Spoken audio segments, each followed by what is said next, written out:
So continue on with our little Datsun probably post-purchase inspection. We've just put him in the shed. The other day we had a bit of a clean up on the front end. We're waiting on some parts, so we thought we'd have a bit of a quick look at the electrical system for our roadworthy that we need. Now I got this told this was sort of ready for roadworthy. We didn't really expect it.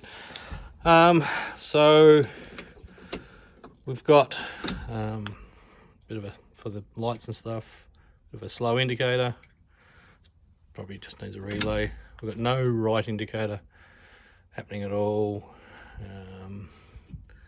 The rest of the stuff seems to be our heater fans operational, our headlights are highs and our lows seem to be going. We'll check our park lights. We'd have to check the brake lights ourselves, we will. They seem to be all okay. Notice that the front indicators aren't working either. I don't know what's going on with that. It's probably just a couple of globes. All the front park lights are working. So that seems to be that. So it's nothing overly major. The dash lights are a little bit tricky to see. So we sort of got a bit of a wooden sort of lights. It's more of a not switch, a bit of a glow. The one for the tacho though doesn't appear to be illuminating, but I have found a couple of these spare bulbs down here. I don't know if they're blown, I haven't checked them yet. Don't look too bad, could be a little bit of a wiring fault. What else have we got? One thing that we did notice though is we have no wipers. Could be a fuse, could be something else. Got washers, probably hear that.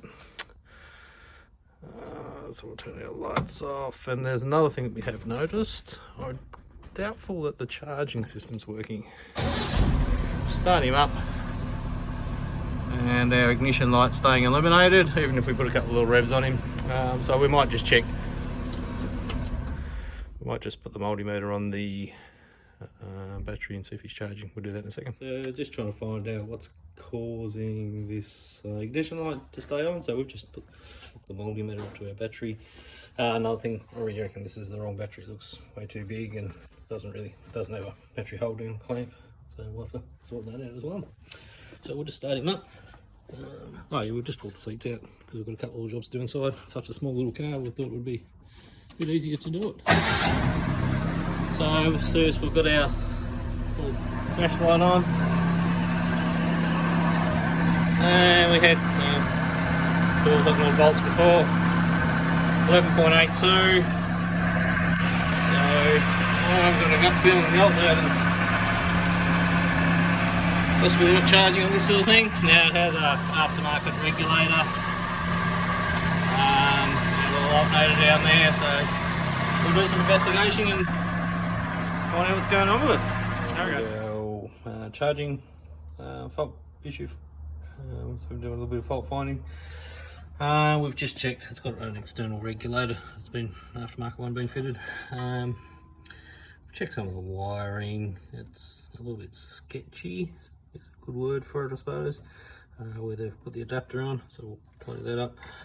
We've gone down just to check see if we've got a connection between the main post on this white wire for battery voltage or something like that.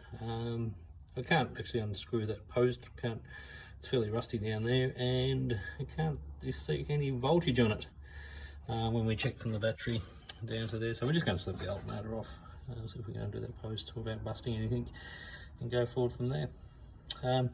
Just another quick tip, guys: if you're going to replace, like put a new S lead on, like this has had one off, don't use a red one. I know someone's put some black tape around it, but yeah.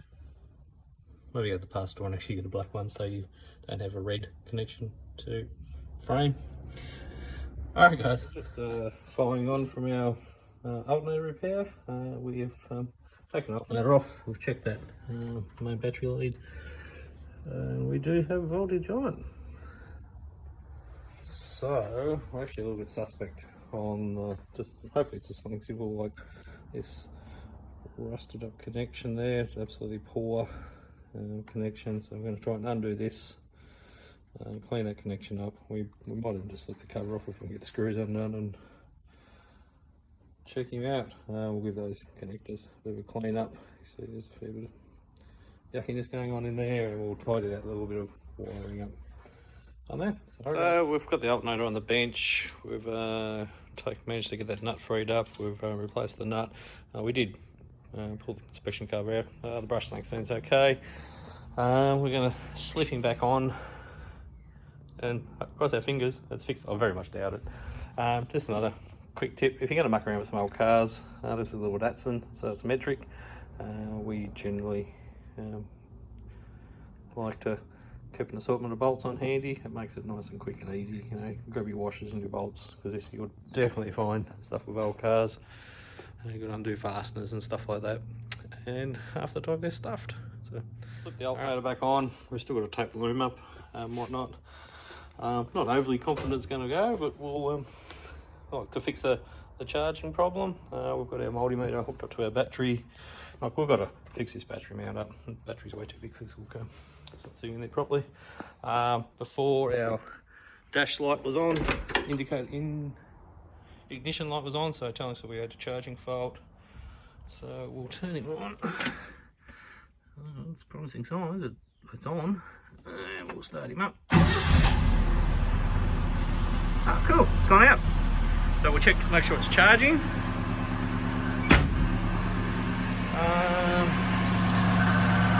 13.6 volts at idle. Yeah, pretty acceptable. Might be able to up a bit. We'll see what he's like with the headlights on. Maybe the ultimate test, put a bit of a load on it. What have we got in here? Which one was it? Those ones. I'll put the fan on inside as well. Put a bit of a load on the electrical system. And we've got high beam. Yeah, high beam. It's meant to be 13.8 to 14.2 generally. It's just the idle. See if we can put some full load on our electrical system. There's our little throttle cable behind it. Yeah, it should be 12.8 to 13.2 generally suspects on something like this, but 12.8 is fine on high beam with the fan on inside and whatnot. So hey, dodgy little connection is all. I think I chucked it up on the bench here and discussed somewhere. Where was it? Don't know, it's gone. We'll go in the rubbish bin. Yeah, so that little, I'll switch it up.